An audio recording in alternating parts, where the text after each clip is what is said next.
นี่คือ pour over นะครับ 1.7 แอบละเอียดไปหน่อยนึงนะมีติดข้างบนบ้างเล็กน้อยนะครับเป็นเรื่องปกติของบทแบบนี้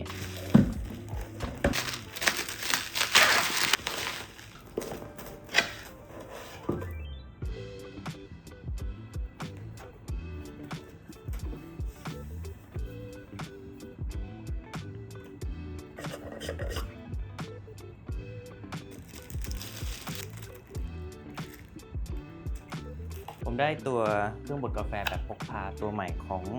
Tamor นะฮะตัวนี้รุ่น Whirly 01S นะฮะสามารถเสียบ USB ได้วัสดุค่อนข้างดีนะครับภายนอกดูหรูหราดูไม่กองแกงนะครับมีความหนักพอประมาณเพราะว่ามันมีมอเตอร์แล้วก็มีตัวบดข้างในนะครับข้างบนเนี่ยมันเป็นพลาสติกนะครับแล้วก็บิดเปิดอย่างนี้นะฮะเวลาเราจะบดอะไรก็เปิดออกมาถ้าเกิดว่าไม่ใช้ก็ควรจะปิดนะเพราะไม่งั้นเดี๋ยวฝุ่นมันจะเข้านะครับมันจะมีปุ่มนี้นี่สัญลักษณ์บอกแล้วก็บิดมันก็จะเด้งขึ้นมานะครับให้ใส่เมล็ดกาแฟลงไปตัวนี้ก็เป็นปุ่มกดนะครับสวิตช์เปิดปิดมีแค่ตัวเดียวตรงนี้ก็จะเป็นไฟบอกสถานะว่าเป็นยังไงนะครับในคู่มือเนี่ยเขาก็จะบอกไว้ว่าถ้าเป็นสีส้มนะครับขึ้นมาก็จะเป็น low battery นะครับถ้าเป็นสีขาวก็แสดงว่าพร้อมใช้งานอยู่ถ้าเกิดว่ามอเตอร์ overheat จะเป็นสีแดงนะฮะเราก็ต้องรู้ไว้นิดนึงนะจะได้ถนอมเครื่อง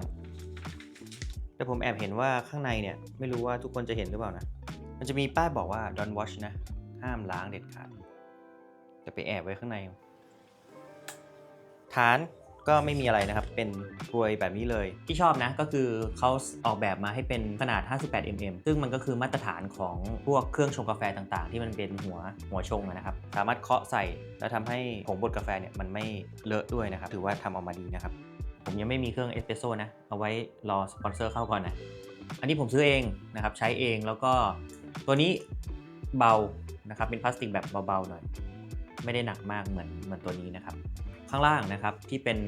การปรับความละเอียดของเมล็ดกาแฟนะครับเขาก็จะมีไกด์บอกไว้ให้นะครับรอบวงเนี่ยมันจะคลิกได้ประมาณ30คลิกนะ30คลิกเนี่ยจะนับเป็น1รอบนะครับที่เขาเขียนระบุเอาไว้ว่าถ้าเป็น pour over เราจะใช้ 1.7 1.8 อย่างเงี้ยก็คือประมาณ37คลิกนะฮะก็คือ1รอบก่อนแล้วก็เติมอีก7คลิกอะไรอย่างเงี้ยเขาจะเริ่มตั้งแต่0นะอันนี้ผมปรับมาเป็น pour over นะครับ1รอบเนี่ยมันจะนับเป็น1ถ้าเขาบอกว่าเอสเปรสโซ่ต้องการ 0.1เพราะฉะนั้นเราก็แค่หมุนเป็น1คลิกนะครับถึงประมาณ7คลิกก็จะได้เป็นเมล็ดกาแฟสำหรับบดเอสเปรสโซ่นะฮะแต่ถ้าเกิดว่าเราต้องการแบบ pour over ที่ผมกำลังจะทำนะครับคือเป็น 1.7 นะ1รอบเนี่ยเลข1หน้าเนี่ยก็คือจะต้องหมุน1รอบก่อนนะครับคือ30คลิกจะนับเป็น1แล้วก็เพิ่มไปอีก7คลิกนะฮะก็จะเป็น pour over หมุนไป1รอบ1 2 3 4 5 6 7 8 9 10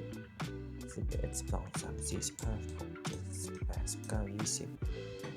21 22 23 24 25 26 27 28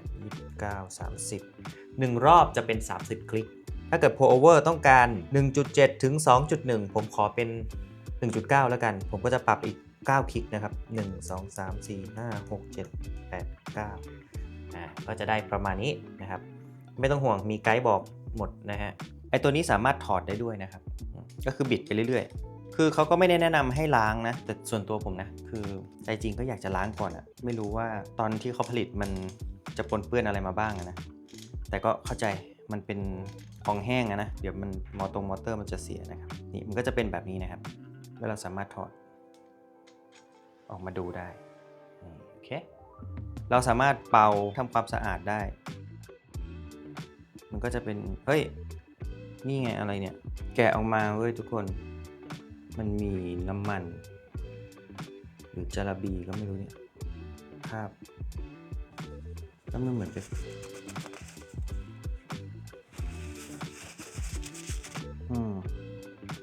ก็ระวังกันหน่อยแล้วกันนะเนี่ยเฮ้ยทำไมเป็นเงี้ยก็ไม่รู้ว่าอันนี้เรียกว่าแจ็คพอตหรือเปล่านะดูแล้วมันแบบดิมันเป็นคราบแบบคราบน้ำมันคราบอะไรก็ไม่รู้เนี่ยยังไงก็เช็คหน่อยแล้วกันนะผมถึงบอกไงว่าเวลามันไม่ได้ล้างเนี่ยมันมีโอกาสปนเปื้อนอ่ะทุกคนเข้าใจอยู่นะว่า เราไม่ได้กินตรงนี้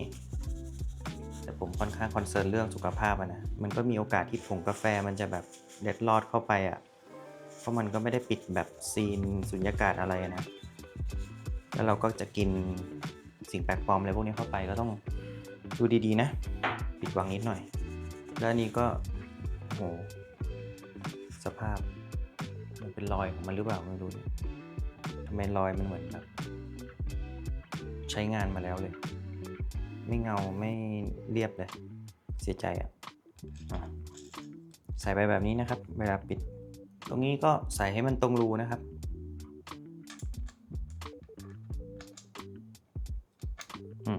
มันจะตรงแบบนี้แล้วเราก็ใส่เข้าไป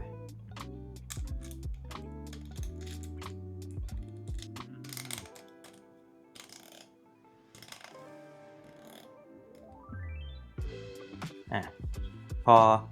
มันได้ที่นะครับก็คือ0ก็จะอยู่ตรงขีดพอดีแล้วเราเริ่มคลิกใหม่นะครับถ้าเกิดผมจะทำดริฟต์นะครับเป็น pour over ก็จะประมาณ 1.7 นะเดี๋ยวผมจะหมุนไป1รอบก่อนหมุนมา30คลิกนะครับประมาณ1รอบแล้วก็ไป7คลิก1 2 3 4 5 6 7นะฮะลองดูว่ามันจะเป็นยังไงใส่เข้าไปผมขอตวงแบบนี้เลยนะของสติ Coffee Roast นะฮะชอบกาแฟที่เป็นแบบกลิ่นรัมวานิลานะใครชอบแบบไอศครีมรัมเรซินนะแนะนำมากๆเลยตัวนี้รู้สึกเขาบอกว่าจะใส่ได้ประมาณ45 กรัมนะครับประมาณสัก2แก้ว3แก้ว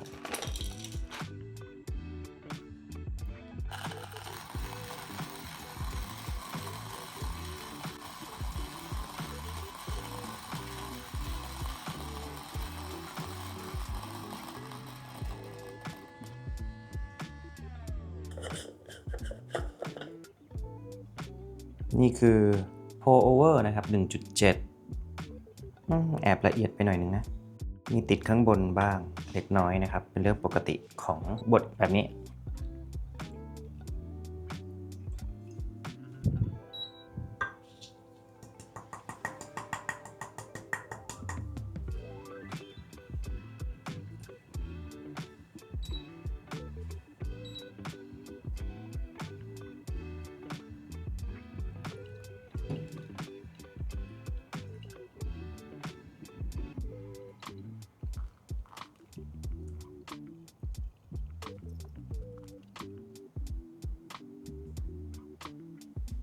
โอเคครับมาชิมกัน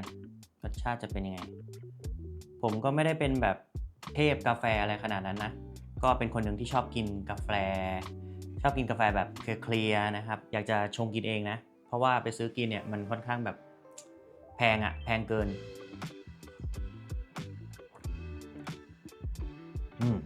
ใสๆเคลียร์ผมจะทำความสะอาดนะครับก็จะบิดออกคลายเกลียวของมันออกนะครับบางทีพวกผงเมล็ดกาแฟเก่าๆอะไรเงี้ยที่มันค้างคาอยู่ในเครื่องอาจจะมีตกค้างได้นะครับผมก็จะถอดออกมาค่อยๆถอดออกมามันจะมีตัวล็อกของมันตรงนี้ด้วยนะครับก็จะเอาไว้ใส่ตรงนี้รูตรงนี้นะฮะหัวบดเป็นหัวบดค่อนข้างดีนะเป็นเหล็กนะครับเห็นไหมว่ามันจะมีพวกเศษกาแฟเมล็ดกาแฟที่มันบดนะครับจะเป่าก็ได้แต่จริงๆก็ไม่ถึงกับต้องเป่าเข้าไปก็ได้นะเดี๋ยวมันจะเข้าไปข้างในเครื่องนะครับเพราะว่าเมล็ดเนี่ยมันจะอยู่ในช่วงบดเนี่ยมันอยู่ช่วงตรงนี้ไง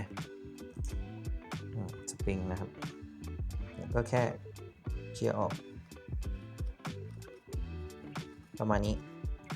แค่นี้ก็พอนะครับอย่าไปทำอะไรเยอะห้ามล้างเด็ดขาด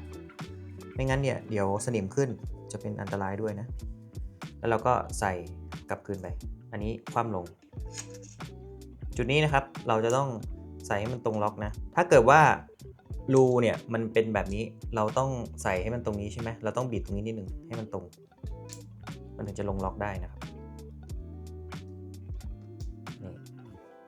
แล้วเราก็ใส่คืนเข้าไปอย่าออกแรงเยอะตรงตอนบิดเดี๋ยวเกลียวมันหวานหมดเพราะว่าก็ใช้อีกนานนะเนี่ยก็ถนอมมันหน่อยมันก็จะอยู่ตรง0พอดีนะครับนี่คือการทำความสะอาด ตัว w o r l y นะครับ S01 โดยรวมแล้วประทับใจนะครับถ้าเต็ม5เลยผมก็ให้ 4.5 แล้วกันนะเพราะว่าเมื่อกี้แกะตัวเฟืองใช่ไหม แล้วมันแอบรู้สึกขัดใจนิดนึงนะครับโอเคแหละมันคงเป็นระบบการผลิตของเขาความเป็นไชน่านะก็เข้าใจอยู่ต้องทำใจนะครับที่ผมอาจจะเนิร์ดนิดนึงก็คือระวังเรื่องของพวกคราบน้ำมันการผลิตอะไรเงี้ยใส่จาระบีอะไรหรือเปล่ากันสนิมอะไรเงี้ยก็ต้องเช็ดดีๆนิดนึงนะเพราะว่า